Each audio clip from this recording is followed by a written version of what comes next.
Hey, CNFers, this episode is sponsored by Liquid IV. And I gotta say, this is a delicious way to rehydrate and fuel those endurance activities, or if you just want to zhuzh up your water. Liquid IV, it's in my bottle, man. It's some tasty stuff. Been a big fan of the lemon limes, non-GMO, free from gluten, dairy, and soy, so you know your burly vegan is digging it. Get 20% off when you go to liquidiv.com and use the promo code CNF at checkout. That's 20% off anything you order when you shop Better Hydration today using promo code CNF at liquidiv.com. Also, as you know, I love to shout out to Athletic Brewing, my favorite non-alcoholic beer. I just got a shipment in the mail of some Athletic Light and Free Wave. Yes. Not a paid plug. I'm a brand ambassador, and I just want to celebrate this amazing product.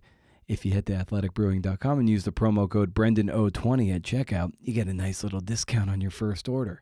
I don't get any money, and they are not an official sponsor of the podcast, just to be clear. I just get points towards swag or beer. Beer. Give it a shot. Yeah, you don't have a lot of room to sort of fart around or like throw in stuff that doesn't really matter. Like you have to really kind of focus on what you're doing and get it done and then get out.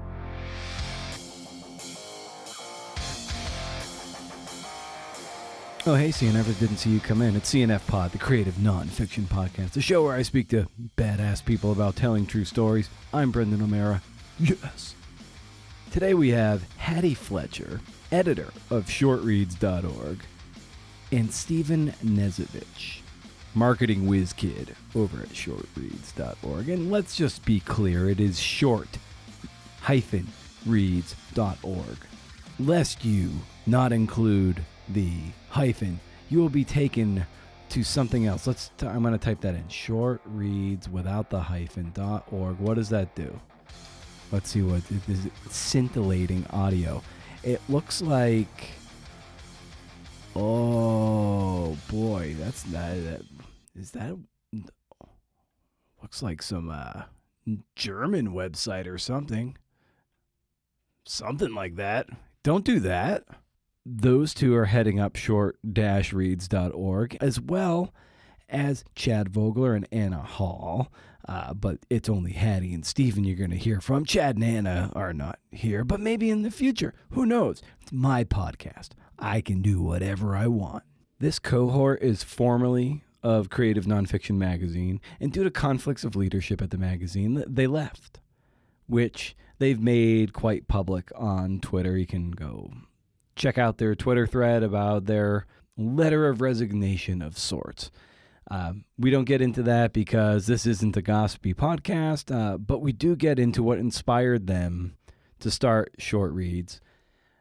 It's a weekly email, flash nonfiction essay beamed right into your stupid inbox. You know how you hate your living place, but if you get like this bouquet of flowers and it just brightens everything up and you're like, yes, one day where I don't feel like driving my car into oncoming traffic?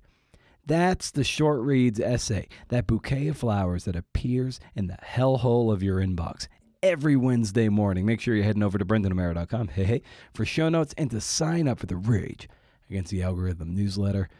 Just click the lightning bolt on my website or visit rageagainstthealgorithm.substack.com. Who owns the content on Substack? Like, it's free to sign up and they don't make you charge for subscriptions. So if Substack decides it wants to pivot, do we own what we've posted? And what about Notes, which is like their Twitter thing? I like it a lot, but what's going to happen if Substack is like, to keep this free, we're going to need to put ads in, and then we're going to have to start tracking your data, and we're going to mine all the subscriptions and Substacks you read, and then we're going to pump you full of ads again. If that's the case, I don't know what I'm going to do. You know what I'm going to do? I do know what I'm going to do. I'm going to rage against that algorithm elsewhere. First of the month, no spam. Can't beat it. Hey, if you dig this show, you might want to Share it across your network so we can grow the pie and get this CNF and thing into the brains of people who get the joke. You can also leave a kind review on Apple Podcasts so the wayward CNFer might say, well, shit. I'll give that a shot. And also, there's patreon.com/CNFpod. You can drop a few bucks in the hat if you glean some value. Show is free, but it sure as hell ain't cheap. I started doing just some one-on-one coaching calls for patrons of any tier. I was mildly frustrated with myself for not providing enough value over there, so I did this call. I put it out there. It's not going to be like a regular thing, but it'll probably be out there anytime I'm feeling guilty. And a chunk of patrons took me up on the offer. Probably about 25% of the entire crew. Sounds more than it is, but it's still a significant percentage. We talked some things out. Sometimes that's all you need. So Hattie was the longtime editor of Creative Nonfiction magazine, and she's got a great eye for bringing a piece of writing along. And so we kind of talk about some of the differences between editing flash nonfiction versus some of the longer form stuff that she had done in the past, and probably still does as a freelancer. Stephen knows a thing or two about putting email bouquets into dingy, mildew-infested inboxes. He's also an amazing collage artist. That's how you really say it, artist. I love making collages, and Stephen's style is so cool. Like, I have to be careful not to copy him too much. You can find more info about his art at his, damn it if he doesn't like vowels, STPHN hyphen, there's that hyphen, KNZVCH.com. There's only one vowel, and it's in that mandatory.com. I imagine if maybe he hosted his website through like New Zealand or something, he could get away with all consonants. I do have a parting shot this week in case the 5 of you who listen to them want to stick around. This was a toe-tapping good time, so let's get after it, CNFers. Riff.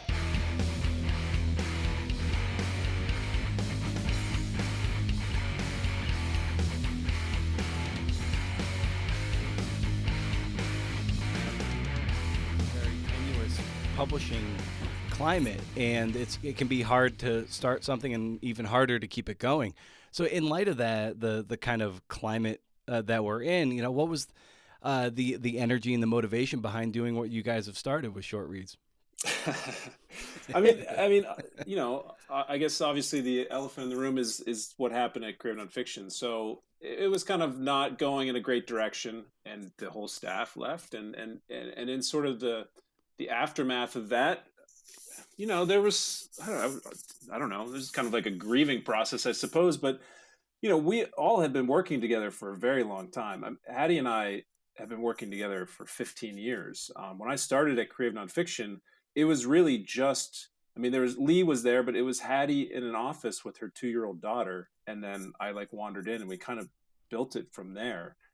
So we've been together for a long time, and there was others who had been there. Chad Vogler had been there for 10 years. And when things fell apart at Creative Nonfiction, I think we really just wanted to find a way, first and foremost, to stay connected to one another and to continue to work with each other. So there was only 6 of us at the end, and 4 of us are doing Short Reads at the time. So that was, I think, one of the main driving factors, is just to be able to continue working with people that were friends, really, and have been coworkers for a very long time. But it's also, the model for it is something we were doing at Creative Nonfiction, and it was quite popular, the Short Reads model, more or less.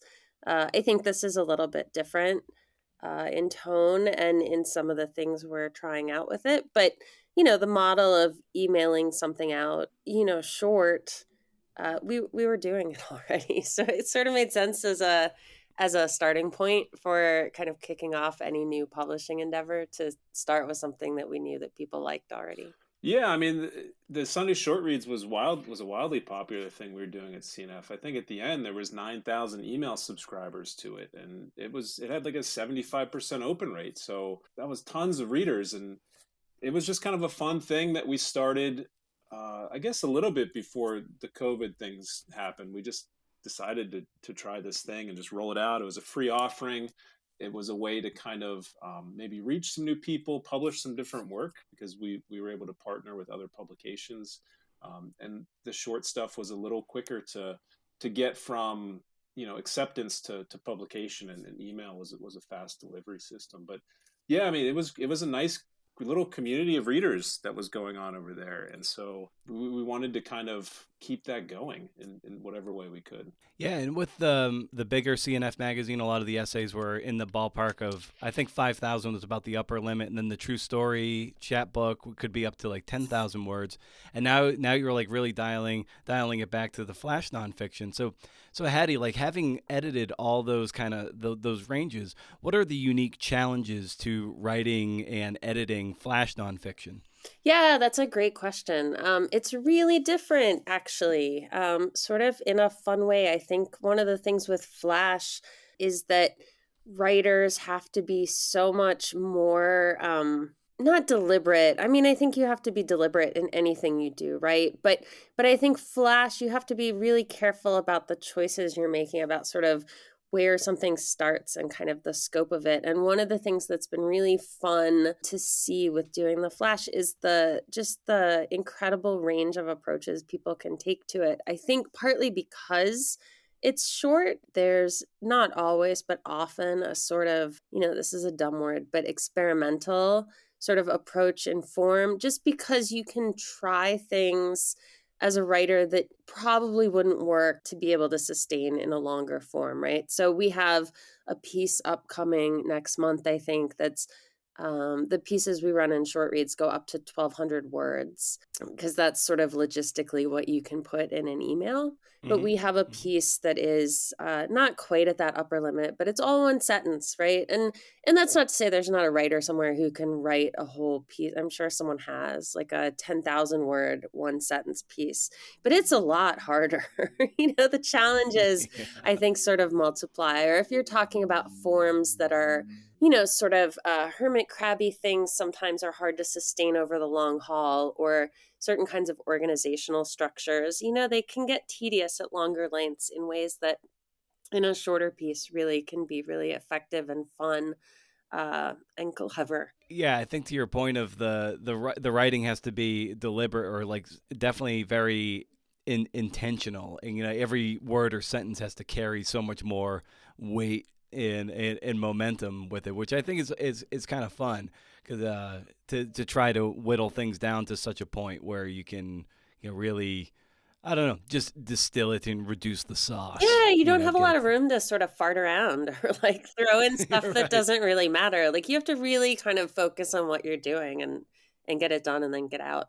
Not that editorial is really my focus in all of this, but I do think that in a longer piece, right, like the challenge is sustaining the reader's attention, but in a shorter piece, the challenge is like sticking the landing, right, like making an impact in a short amount of time. At least that's how I sort of perceive the two differences. Yeah, because you don't have a ton of time to build rapport and then like build up to this a big hammer at the end, or a big kicker. So it's like it does have to when you don't have a whole lot of time to build the relationship with the reader, it's all the more challenging to stick a landing or make it really, really pop in an effective way. No, and I think that's something I really like about the short read too, is that sometimes some of the longer pieces we published at Creative Nonfiction, there was sort of this generally like a really informational element, which is great, and we're certainly not looking for that in short work. But I think the short pieces have been a nice chance to sort of think about the balance in a piece of like the element of heart. Right. So that's not to say that the pieces that we're publishing in the short reads are, I hope they're not overly sentimental or, anything like that. But I think one of the factors we do think about, right, it's this short piece, it comes in the email, it's in your inbox, it's early in the morning, right? And as we're reading submissions and sort of thinking about things, one of our criteria is sort of, did it make me feel something? Not just like, did I learn something from it? Did I think something interesting? But like, did I feel something from it? And I think that's something that unites a lot of the pieces we've published and that we'll continue to publish. And as a corollary to that, one of the things that's been kind of funny has been kind of getting the hang of the way the medium affects the work we have accepted. In that sense, that because it's immediate, because it's in your inbox, because it's early in the morning, because a lot of nonfiction people write tends to be, not exclusively, but tends to be, sort of the stories that are important to people. And the real life stories that tend to be important to people are, let's say, on the whole, people write more about intense situations than about sort of their greatest moments of joy, right? Might be Yeah. a way to put that. So it's been an interesting thing to sort of calibrate, like how do you balance elements of trauma or things like that in this format that is so immediate and so sort of in a certain way intimate, right? And we've had a couple pieces that we've looked at, and it's sort of like, okay, well, are people going to want to wake up to that? It made me feel something, but is that what we want to email to people at 7 in the morning? And sometimes the answer is actually like, well, maybe no, or maybe we do, but like with a little warning, or, it's been an interesting thing to figure out. And I think something that when we started doing this, we didn't necessarily consider. Yeah, I mean, yeah, the mode of publication, as Hattie mentioned, it being in the inbox, it's a pretty unique situation versus, say, a print magazine, right? You could subscribe to those; it shows up at your house. You choose though when you want to engage with it. Same thing. We used to run a little micro essay contest on Twitter called Tiny Truths. People could post them whenever they wanted, and we would read them and reshare them, and occasionally put them in the magazine or in our newsletter. But again, people are choosing when to engage with those, or even to engage with them. But the inbox is, as you know, like email inboxes are very action oriented. Whenever you're dealing with email, you're taking some sort of action. You're reading something. You're filing it away. You're deleting it. You're clicking on something. And so people are usually in this like mode of like, I'm doing email now.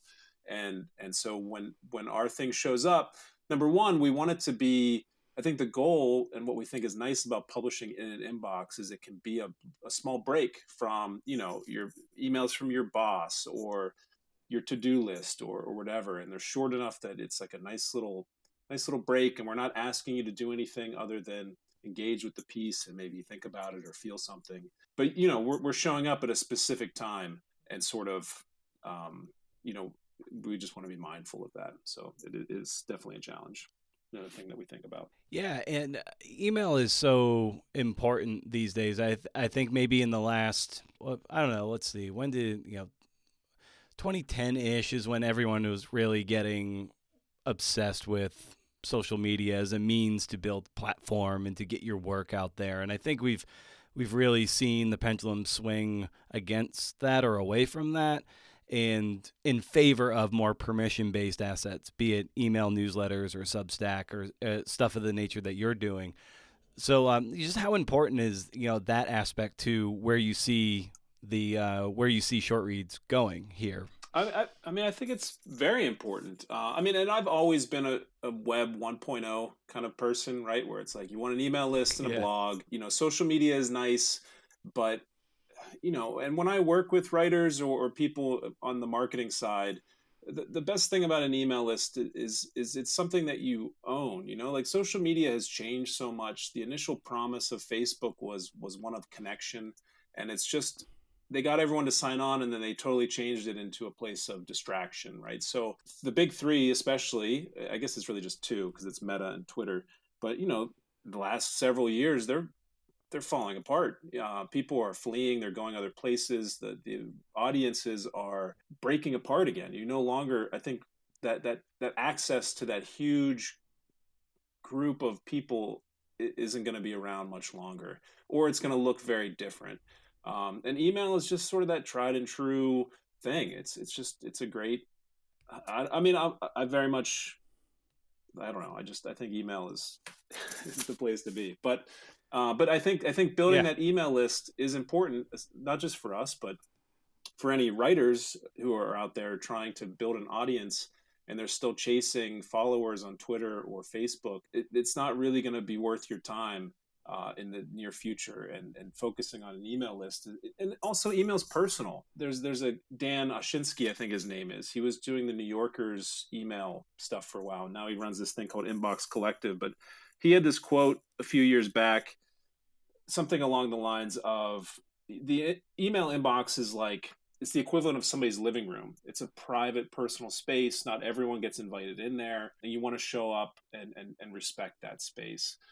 So it takes a lot to earn that trust to be invited into somebody's inbox. But when you're in there, it's worth it, because it is a personal place, and it is a place that you can connect more deeply with people. And I think in the bigger picture of what we're trying to do at Short Reads, yes, we want to publish great work and help our writers reach more readers, but we're also focusing on trying to figure out a way to make it much more of a community, especially as people are leaving the bigger spaces of the social media platforms. I know Facebook groups are still going pretty strong, but we want to have a place that is personal and private and cordial and feels like a community, and a place that people can have a conversation around a specific topic. So that's not quite baked into what we're doing right now, but it's part of the conversations that we're having about where we want to go with it. But it all starts with email, I would say. That's one thing I wanted to ask you guys as well. Given that an email list is something that you own, an author's website is their real estate. No algorithm can change any of that. Knowing how important email is to an author's platform, I'll even say I would take 10 email subscribers to 1,000 Twitter followers. You know what I mean? I just feel like that's, to the living room metaphor, I would just those 10 guests are going to be just so much better than 1,000 people, throwing tomatoes at the stage. So what can writers do if they're starting from zero and they might not even have a big social media presence? So they have little social media, they have an email list of zero. What can people do to start slowly building that list, drip by drip? I mean, I think it's important to kind of break it down into phases of building an email list. I think of it as 1, 10, 100, 1,000. So you start with 1, you put yourself on your email list, you make it something that you want it to be, right? This is something that I would like to receive, not something you think somebody else would want to receive. So, because if you're not doing something that you find to be fun or creative or a natural extension of the work you're already doing, you're not going to maintain it. So you got to start with yourself, what it is you want to do, what you're trying to accomplish, what your objectives are, and most importantly, what you want to put out in the world. What would you enjoy receiving? So you start with 1, and then you go to 10. You start with your close friends, your parents, people that support your work already, and you let them know what you're doing and invite them onto the email list. You can't just add people. I see this all the time. It's just put people on your list. You can't do it. You gotta. I hate it when people do that. Right, yeah. Because they're your friends, and then they get added to your list, and then it's uncomfortable because they may not. It's not that they don't want to support you or they're not interested in what you're doing, but as I mentioned, email is personal. People go to great lengths to maintain the number of emails they're receiving. They might just not want another one. They want to support you, but they might not want your email, and that's got to be okay. So you have to just let people know and let them know how they can get on it. And you try to go from 1 to 10, and then the game is 10 to 100. You play a game where once you have some momentum and you've put a few out and you kind of know what you're doing, you send some invites out, again, letting people that you respect or who are your peers know that you're doing it. Make sure if you are on social media, you kind of let people know that you're doing it. You put it out there to your immediate circle and try to get to 100. And then the game to 1,000 is a little bit more challenging, but ideally your list will help you get there. You start leaning on the people who are getting value from your newsletter. I also think that there's a difference, and some people confuse it between an email newsletter and email marketing. An email newsletter is a value add, meaning you are trying to create value for others. And email marketing is a value extraction. That doesn't make it bad. If you are offering products, if you are a writer who also teaches and you have online classes, at some point you want to engage in email marketing, but that's you extracting value from your list. And so you want to be mindful of that. The point of the email newsletter is to engage with people, connect with them, and create value for them. And I also saw something interesting. I think it's Anne Handley, who does the Anarchy newsletter. She's a copywriter, but I think she's mentioned something about how too many people also focus on the news part of that word and not the letter. And again, email is personal, and you want to make it feel personal. Sure, on your end, it's a one-to-many communication, but on the receiving end, it feels one-to-one. And so you want to pretend like you're writing a personal letter. The news part, also important, but it should not be the focus of it. So that's generally my advice when I talk to writers or creative people of any sort, or even literary publications or small arts nonprofits. Like that's usually, it's a mindset thing. I think like you want to make sure you're starting small. And as you mentioned, doing it drip by drip, like 10xing anything or trying to get scale quickly. That's for like Silicon Valley, VC funded tech companies that are playing a totally different game. And really their whole point is to get to scale so that they can get bought out anyway. But if you're in it for the long run, you're a writer and you're trying to create something lasting of value, take it slow. It's okay. You'll get there as long as you continue to remember that you're adding value, not simply extracting it from your list. That it's not about you, it's about them, really. The simplest way to say that. Right. Yeah. Yeah, and also no matter how big the list is, you obviously have to have like a really a good product on offer, so to speak, and then that gets to the writing and writing really great pieces. And Hattie, when if you're coaching someone to write a short essay, would your advice be like write long and like whittle down, or just kind of try to I don't know, just write to fill up the box if you just wanted to write, say, 750 words? Could it be best to go to 1,500 and try to cut it in half, or I don't know. What would be the balance if you had to coach someone? Oh man, that's a tough question because I have to admit that writing is magic to me. I don't write. But I think if you're setting out to write something short, generally my advice would be to aim for that. That said, I think that pieces often sort of find their own length, right? And so the trick for a writer, it seems to me, is having an awareness of being aware of what it is you have and the sort of space that it can take up. Some of my best advice for writers overall, I think, is to have an awareness, and this is not unrelated to sort of all those things Stephen was saying about marketing, actually, is understanding at some sort of deliberate level what kind of story you have and what kind of space it demands, right? And so for length, that means kind of like understanding how, for a longer form piece, right? Like is there enough to sustain a longer form piece? Like is the scope of a piece big enough? Is the scale of it, is the reach of it big enough? With a flash piece, I think conversely, right, it's about defining the scope in a small way, right? So that's not to say that we haven't published pieces that like have a big time frame in them, or I don't think there are a lot of rules, but it's sort of an awareness of how much detail you have, or how much detail you need to share, right? And how many words that's going to take up. So I think it's about, I don't know, if you think about it as like a sculpture, right? A piece of writing as a sculpture, right? Like if you're making a sculpture, do you have something that's big enough that it's, like that it's going to take up a town square and that people are going to want to see it in a town square every day? Or do you have something that is like more for a side table? Or what is the raw material you have and kind of what can you form out of it?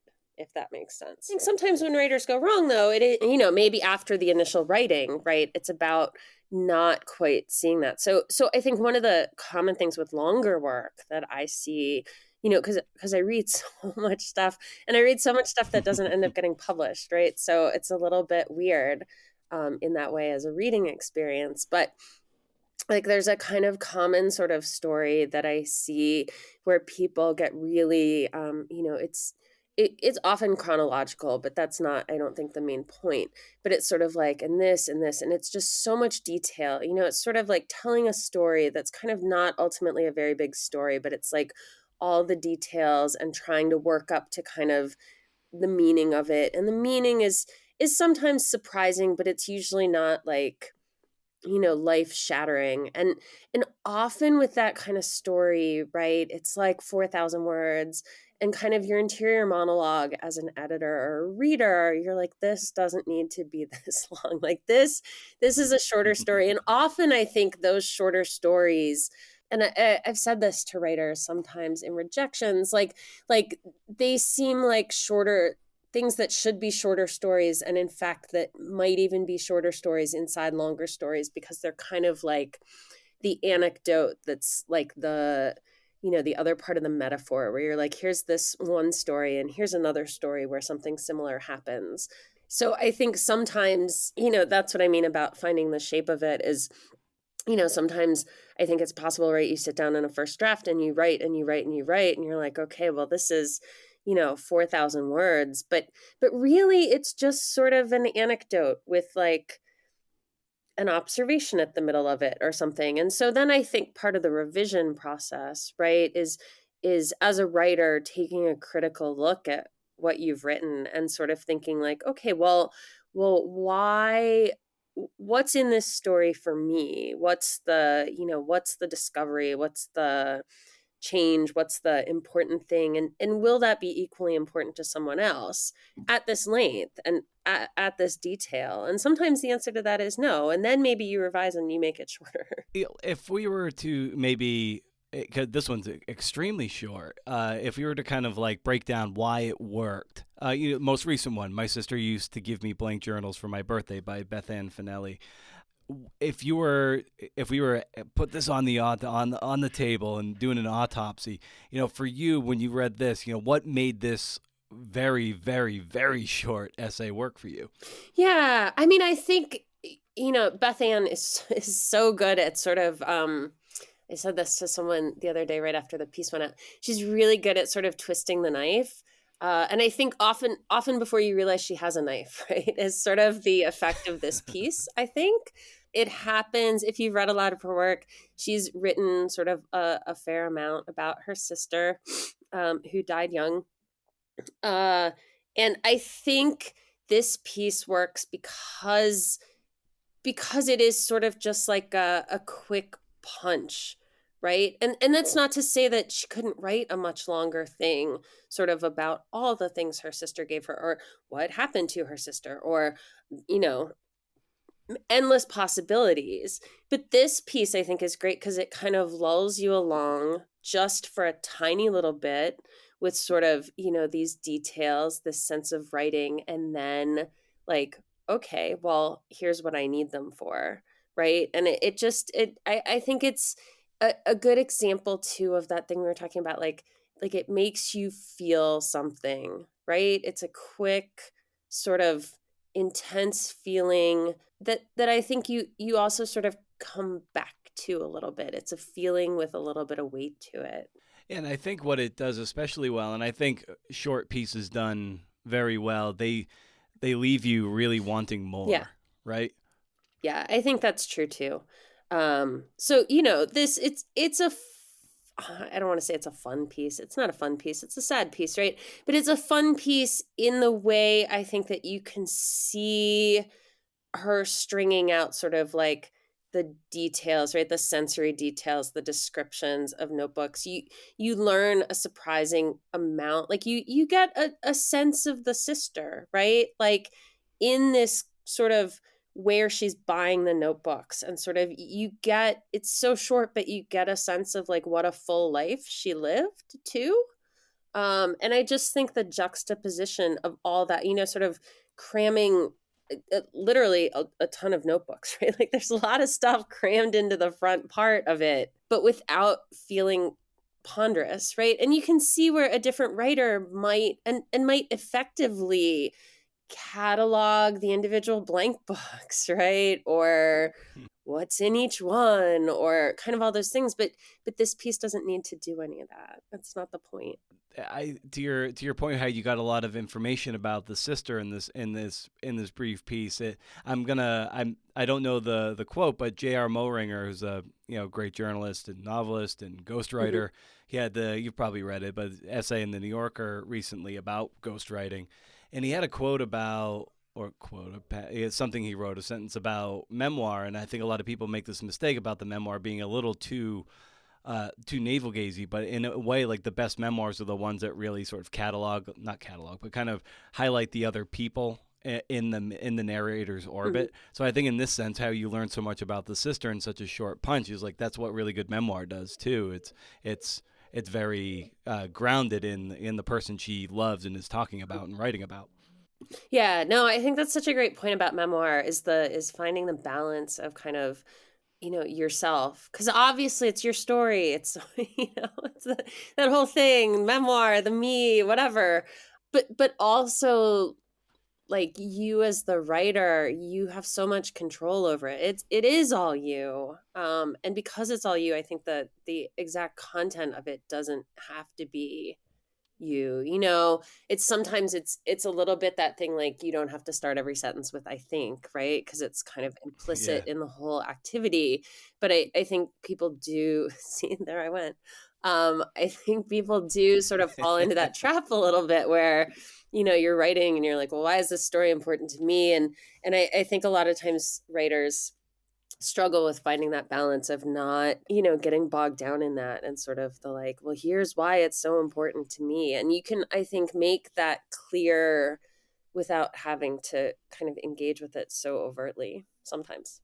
And what I like about so many of the essays, well, all the essays too, and it has nothing to do with the actual writing of the essays themselves, but it's at the very end in the footer, how you say like you're the editor, and Chad fact checks and proofreads, and the illustrator is there, and Steven's role in marketing. I love how it's just this little punch of this is our little cohort, and this is what we do, and this is how we do it and who we deliver it to. And I don't know, I kind of love this, like, not us against the world thing, but I do love that it's just like, here's our little team and this is what we do. I don't know, I just like that you guys put that. Oh, that makes me so happy that you noticed it and like it. We like it a lot too. Yeah, thanks. I think actually the first piece or two didn't have that, but it occurred to us.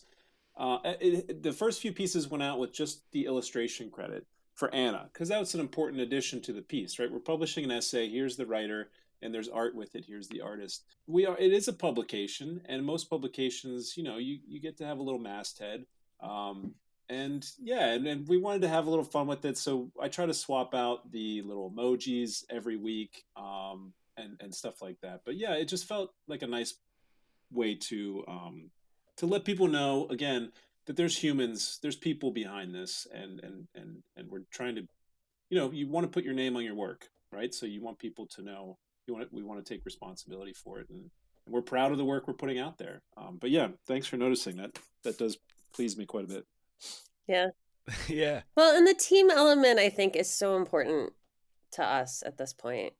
Yes. Which isn't to say that it should matter to anyone else, but it does matter quite a lot to us. So yeah.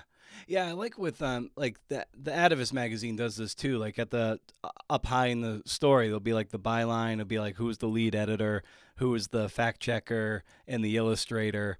And I love that it underscores the collaborative effort that goes into putting together a piece, be it long or short. And I think it's important for people to see, because it's all different labor, and all that labor is what's creating this great this great thing that you enjoy. And it's nice to see everybody get their due credit, because there's no element of all of that is more important than the other, because they're all needed.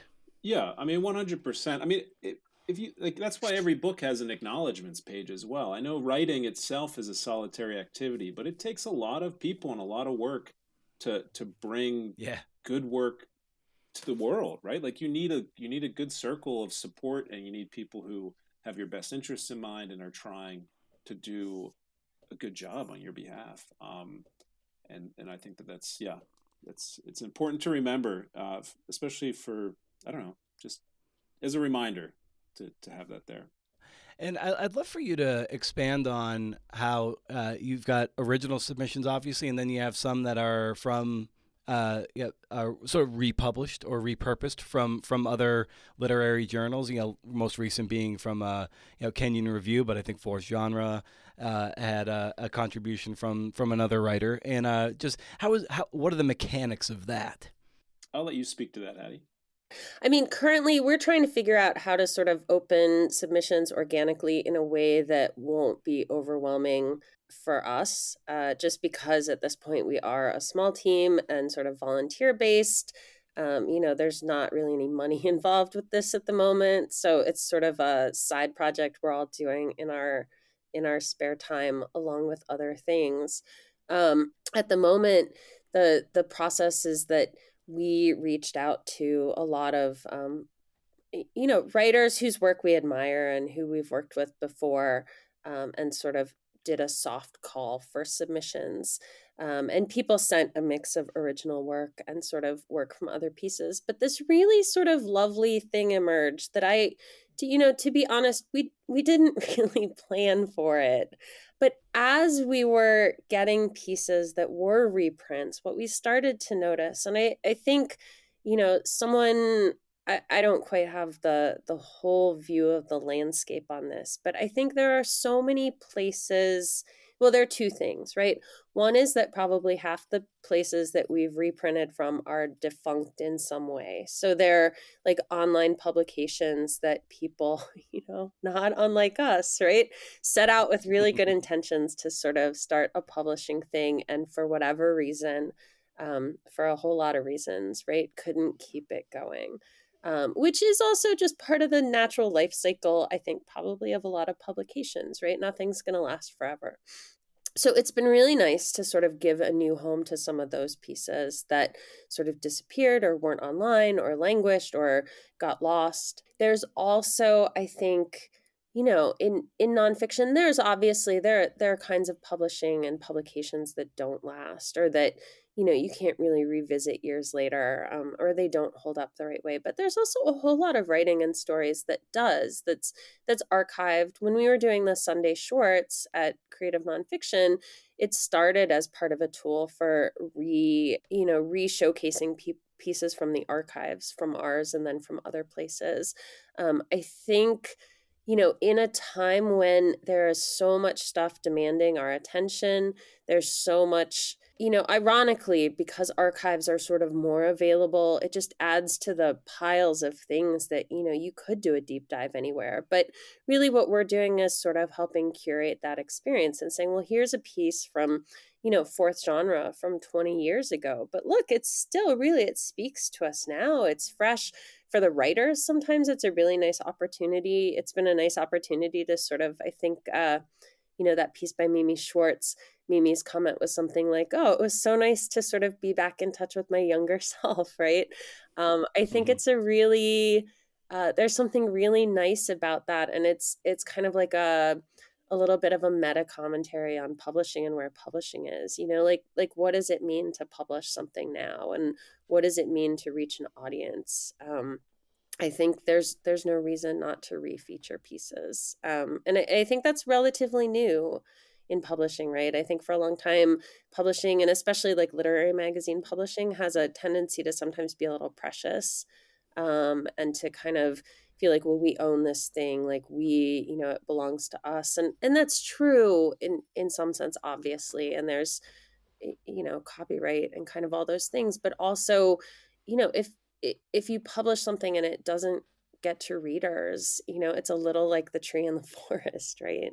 All right, so you started this a little while ago, and there's always that honeymoon period of like, oh, this is awesome, we're gonna keep doing this, is great, us against the world, and then eventually, you settle into you settle into a routine and a groove, and you're like, okay, Now It's 10 years now it's later and you still have a podcast. There you go. Bam. exactly. It's just one of those things where you're like, okay, here we go. Just it goes out every Friday. But like similar to you, there was that honeymoon period, and then okay, now it's like okay, we're into the grind of it. This is where the initial buzz wears off. How do you guys keep yourselves just kind of like excited to keep going, to just in the face of when the honeymoon wears off, to keep going and keep your vision Yeah, I aligned? mean, I think this came up in our weekly meeting. Not that the honeymoon phase is over, but like there was an initial rush when we launched. We got to 500 subscribers in like 2 weeks. We're not now around like 800, but the growth has definitely started to slow as far as people finding us. And not that I pay a ton of attention to metrics like that, but it feels good. I mean, growing numbers always feels good. There's no denying it. But there's more to what we're doing than just building an email list. But and I can't speak to Hattie, but me personally, I have a problem, at least in my personal life, that when I feel sort of things getting stale, I rearrange the furniture in my house. And so I'm always, even in work mode, I'm trying to think of ways that we might be able to, like, how can we, like, we still have the same couch, but what does it look like if we put it over there? And so some of the conversations we're having now, are like, what else can we do with what we're working with? And I think if you can start adding, not necessarily features, because you don't want to kill something with like, here's a new feature, now it's not just a weekly email, it's 7 days a week, like that gets a little excessive. But how can we stay true Yeah. to the original form of what we're doing, but add value to it for readers who want to go deeper? It doesn't have to be for everyone. And so some of the conversations we're having now is like, how can we like, it's about that idea of building a community around it, and not even necessarily us engaging with the readers, but how can we get the readers to start engaging with each other? Because that's really where community is formed. People coming together around an idea or organization, and then connecting with one another. And I think that those kinds of things are, at least that's kind of the things that we're talking about now. And I think that's the best way to stay engaged, is to not let it get too stale, to move the furniture around every occasionally, and poke things and say, what if we do this? As long as you're not, building a whole new wing onto your house, I think that's a safe place to be, and a fun place to be also. But that's me personally. I don't know how Hattie is staying excited about what we're doing. I'm just coasting on your excitement. But I think there is that element. I mean, this is, I think, one of our advantages heading into this, and we already talked about this, but is having a team that's worked together for a long time, and that does let you sort of shortcut some things in that sense. Like I'm I don't know that I knew about the furniture arranging, but I'm pretty familiar with Steven, right? Like Steven and I at this point, and I think everyone else on the team, like we have a pretty good it's sort of like an improv game going on, right? There's a lot of like yes and I think we have a lot of practice in sort of like someone picks up the ball and runs it down the field a little bit, and then someone else is like there to grab it and keep going. And I think that's like a really helpful thing. That's a big asset in all of this. I agree. We are one big improv group. Um, Yeah. no, but I do like that metaphor, because that is how we work. I mean, like, it's that level of comfort that with people you've known and worked with for a long time, and you kind of know each other's working patterns, or you know whatever. I mean, I know I have plenty of blind spots, and I always rely on Hattie and Chad and Anna to make sure that I'm covered in those areas, and hopefully I do that for them as well. So we always have each other's back. We always have. And but yeah, it is like a big game of yes and. We just kind of, we play, we meet regularly, we talk, and we trust each other, I think. When you said like right now it's more of a side project than that you're weaving into the rest of your day. So how are you folding this into your days amidst all the other things you have going on? I mean, we have a weekly standing meeting. We meet every Wednesday after the email goes out for an hour or two. We check in, we talk about pieces that are maybe under consideration or whatever is on our mind. And then we're in that Discord fairly regularly. I mean, it's funny because like I know I have other stuff going on, and Hattie certainly does, and everyone else. But considering how much we were putting out at Creative Nonfiction, and I said this in a meeting, and I don't think anyone else feels the same way, but but I feel like we're only publishing weekly, and it feels like I'm waiting a long time in between issues, and maybe that's my excitement for what we're doing and putting out there. But I feel like not anxious, but I'm like, man, I wish we were doing more. But That's just because, as we established in this week's meeting, you are actually doing less. Yes, that is correct. I'm not doing as much as everyone else, so that is probably accurate. You just need to be more busy. Yes, that's true. But yeah, to answer your question, we're just trying to make space for it. I mean, Anna is out of the country at the moment. She's traveling, but she's trying to keep up to date. I think she's going to talk to us from wherever she is next week. She's going to jump into the call. So yeah, it's one of those things. If something's important to you and you want it to succeed, you got to make space for it, right? And so I think we've done a good job of that so far. I talk to us in 6 months and we might be like, hanging on. But we're trying to do our best. And also, as Hattie mentioned with the submission stuff, we're trying to be mindful of the amount of work we allow into this part of our lives, right? So that's why we're not just like opening up an open submission call and getting flooded with thousands of flash essays we have to read and get back to people in a timely manner. Like, we're trying to be methodical and thoughtful, and anything that we do, we want to make sure that it's going to be sustainable. We want to be able to keep doing this for as long as we can. And moving forward, like we're looking into how we can actually become a nonprofit organization, which would be a total game changer, and turn this into something that we can get funding for and build sustainability into the actual business model. But for now, as far as the amount of work we're allowing this to occupy in our lives, we're trying to be very mindful of not just ourselves, but the rest of the team as well, right? Because everyone is kind of piecing it together at the moment, I think, freelance wise, jobs here, jobs there. And I was going to say, right, it's been a little while at this point, but everyone was somewhat abruptly unemployed. Right. Yeah, when we started, we all had quite a lot of time on our hands, but that's maybe not the case so much anymore. But yeah, just trying to move slow.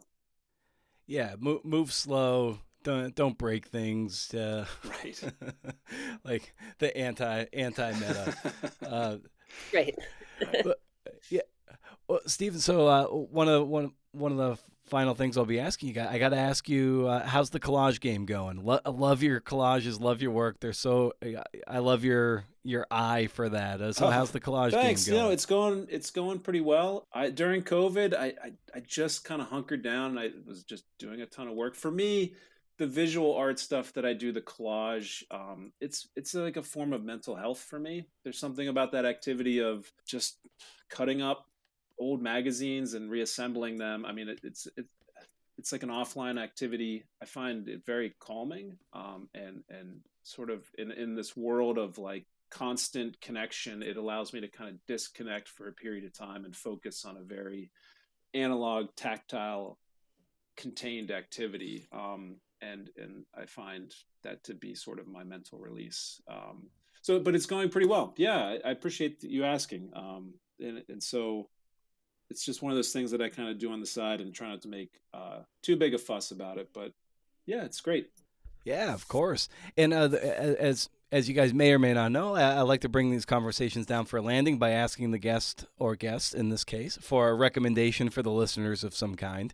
And it can be anything from a brand of coffee you're excited about, or a subscription, a meal delivery service, or a fanny pack. It doesn't really matter. So I'd extend that to you guys. What might you recommend for the listeners out there? Yeah, can I do two very brief ones? Oh, yeah. So I mentioned him earlier, Dan Oshitsky. He runs the Inbox Collective. Collective. I think anyone who's working on email stuff, he focuses mostly on like newsrooms, I think is his consulting side, but he has a lot of really great, valuable information on his website, which is called Inbox Collective. And then he has a newsletter called Not a Newsletter, where he rounds up some really geeky, nerdy, deep cut marketing stuff in that. But the blog on Inbox Collective is pretty great. There's stuff on there about building an audience, etc. And then I recommended this book to everyone that at CNF but there's a book by the writer Annie Duke, who was like a professional poker player and I think a clinical psychologist or behavioral psychologist or something like that. But she wrote a book called Quit, which was very timely for me when I read it, and but also just a lot of really great stuff in it. And I mean, we're talking about literary magazines or trying to make sure that this is a sustainable thing. The one thing I did get from that book is thinking forward about like you want to have a plan in place for like if this thing is not doing X by this date, like then maybe it's time that we call it quits. That actually having a plan to an exit strategy baked into the original idea. Not that Short Reads is going anywhere, but just you don't want to push things too long, too far, and just keep doing it because you feel you have to. I mean, there's anecdotes in the book about people trying to run marathons on broken legs because they just can't quit. They got too much grit to quit, and you don't want to do things that are harmful to you in the long run. But it was a great book, and I highly recommend it. Nice. How about you, Hattie? Oh my gosh. Okay. Well, so many possibilities. But you know what? I'm going to recommend a place actually, because this spring break we went on a trip through Alabama, and I'm going to recommend the Legacy Museum in Montgomery, which is just a fantastic, amazing, incredible experience.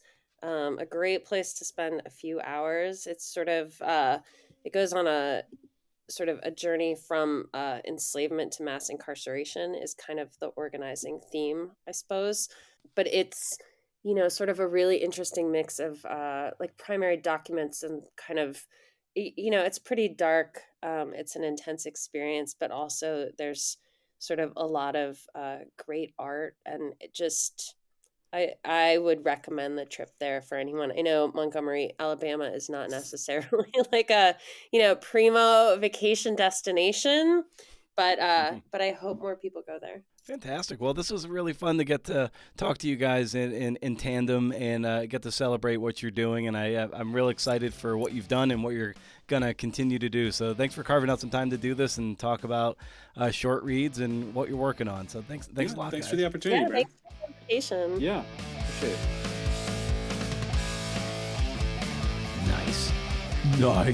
Nice. Thanks to Stephen and Hattie, hailing from the mighty city of Pittsburgh. Don't forget to rage against the algorithm with me over at Substack. I pulled a bit back from Instagram, and I've pulled way the fuck back on Twitter. I logged the fuck out, man. That's the coward's Twitter deletion. I hang on to it because I'm a cowardly invertebrate, which is another way of saying I'm spineless. In my morning panic journaling, I was writing about journalism as an extraction industry, or journalism gone awry, in a sense. Yeah, gone off the rails is a non-renewable energy, drilling for finite source of energy, destroying the land and the landscape for short-term gain. And maybe that's why I'm a decent journalist, if I can even call myself that, is that I don't see people as information wells that I need to frack out of the rock, a boom town ready to go bust so I can move into the next hot spot. Move on. You're done. You're ravaged. Nothing left for you to offer me. I'll go to the next one. In my reporting, of course, I'm interested in how a particular person orbits the central figure. But I'm equally interested in the person I'm talking to. Like, I ask them where their careers took them. I ask them how it felt when their bodies were working perfectly. How it felt when they threw the discus, how it came off their finger. And, give them a chance to be and feel seen. Not just someone carrying water for the main guy. And before you think I'm just feigning interest to garner trust so I can rip more from the well, and leave them a lifeless husk, that's just not how we do it. It's never how I've done it. That's why journalists get a bad rap a lot. And that's why, Janet Malkin, that's what she riffed about, in The Journalist and the Murderer. And it can feel icky. Like using these people for their stories and then they leave it up to you, the writer, to shape it, to use what they see fit. And then these poor people, they cede all that control. It's a wonder anyone ever talks to a journalist. I guess what I'm trying to say is being a nonfiction writer with a journalistic slant doesn't absolve you from being a human, good human. Doesn't mean you can't approach the work with, like empathy and compassion. You don't have to be this. It doesn't mean you have to be a dick. That doesn't make you soft. Shit. I mean, fuck. I wish I was a novelist. Stay wild, CNFers. And if you can't do, interview. See ya.